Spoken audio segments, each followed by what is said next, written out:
Hello, we are discussing about GATE 2004 ECE paper and the question is related to electronics. Assuming VCE saturation is 0.2 volts and beta is equal to 50, the minimum base current IB required to drive the transistor in figure to saturation. So, generally speaking, if IB is equal to 0, at that time IC will be 0. Okay, and IB is going to be starts flowing by the time IC starts flows. Like this, you can think in this way. For this one, if you say this is the voltage V0, okay, and V0 is nothing but we can say directly it as VCE. VCE is equal to, we can write it as VCC minus ICRC. So I am going with a vertical line, and this vertical line is going to be indicating IB and IC as well as VCE. So this is for IC and this is for VCE. Let us assume the starting point of IB is going to be 0 whenever there is no base current flows. Okay, by that time no collector current flows because the transistor is in the off condition. So what will be the value of VCE? VCE is nothing but VCC minus ICRC. IC value is 0, so that this term will become 0. So what you will get is nothing but VCC. This point is going to be called as cutoff mode. Cutoff mode. Next, let us assume you are applying the biasing voltage such that IB starts to flow. Whenever IB is going to be increases, at that time what we can expect is nothing but IC is also follows the increase in IB. So IC increases, but the collector current increases is going to be up to a value which is going to be called as IC saturation. Okay, it will be increases till a certain point. That point is going to be called as saturation point, where the collector current reaches the maximum value and this value is going to be constant, and even after this point with respect to IB, this is a point with respect to IB, this is the value of IB that makes this collector current to reach IC saturation.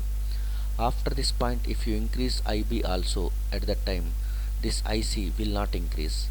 So there is no relationship between IB and IC after this point. Okay, by that time if you observe, VCE value is going to be, as IC increases, it will be reduces. So it will be reduces nothing but I am showing in the arrow opposite direction. So the VCE value is going to be increases from right to left, whereas ICIB values are increasing from left to right. So this point, what it makes the collector current to reach its saturation value is going to be called as IB minimum. At this IB is equal to IB minimum, IC will become saturation and VCE will become VCE saturation.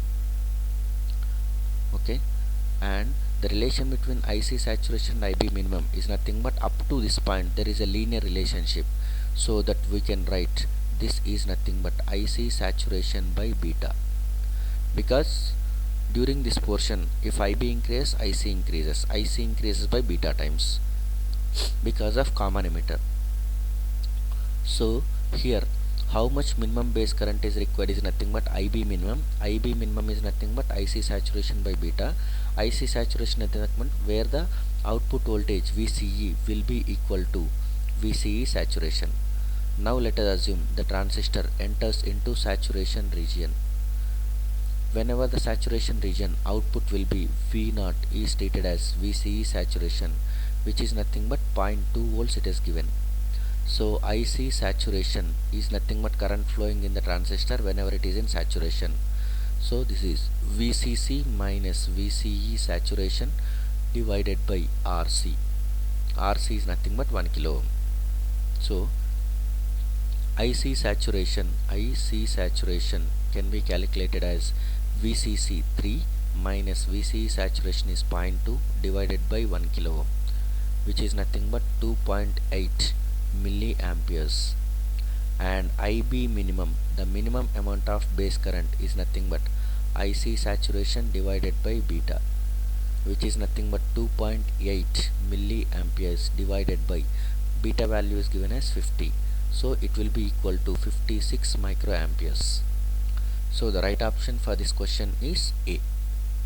If you understand this basic theory, okay, at that time you can easily identify what is meant by a saturation, okay, what is meant by minimum base current.